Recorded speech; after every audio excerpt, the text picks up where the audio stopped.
Well, House leaders have decided to postpone the scheduled hearing tomorrow on the OVP's confidential funds so that Vice President Sara Duterte can answer her subpoena from the NBI that is slated on the same day. Marian Enriquez has the details. The House Committee on Good Governance and Public Accountability has decided to postpone its scheduled hearing tomorrow on the confidential expenses of Vice President Sara Duterte.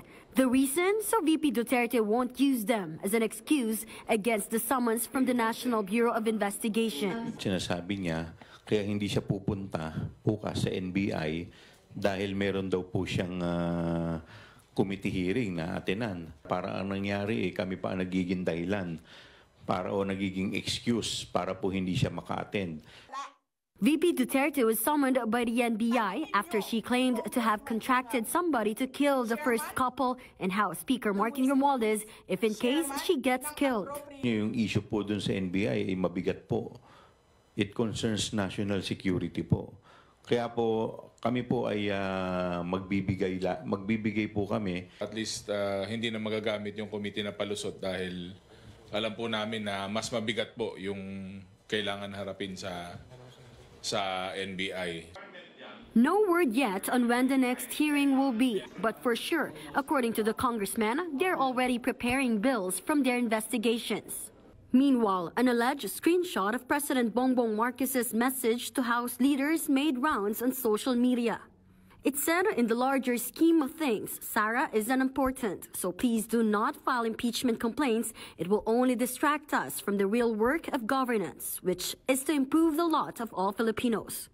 This information came from broadcaster Anthony Taberna's program, but the congressman themselves said this is fake. Wala tayong kasiguruduhan kung saan nga po nanggaling yung text messages na yan.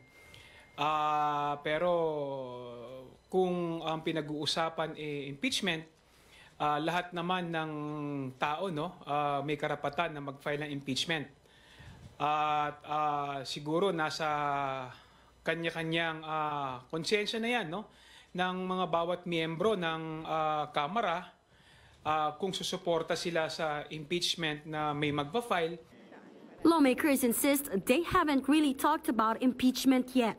They can try, and then let's see, diba? If I get impeached, then that is my end. Tapos. Ang tunay na usapin dito is may nawawalang pera ng ating gobyerno. Hindi naging tama yung paggastos. Nagkaroon ng kapabayaan sa pag-handle ng confidential fund ng Office of the Vice President at saka ng Department of Education at kailangan may managot dito. Meanwhile, the NBI hopes VP Duterte will heed the summons for tomorrow. Sa tingin ko naman na tutugon si ating Vice President Sara doon sa aming subpoena at kami nakahanda naman. May panel of investigators ako, puro lawyer, para harapin at pakinggan yung panig ni Vice President Sara. For News 5, I'm Marian Enriquez. We are One News.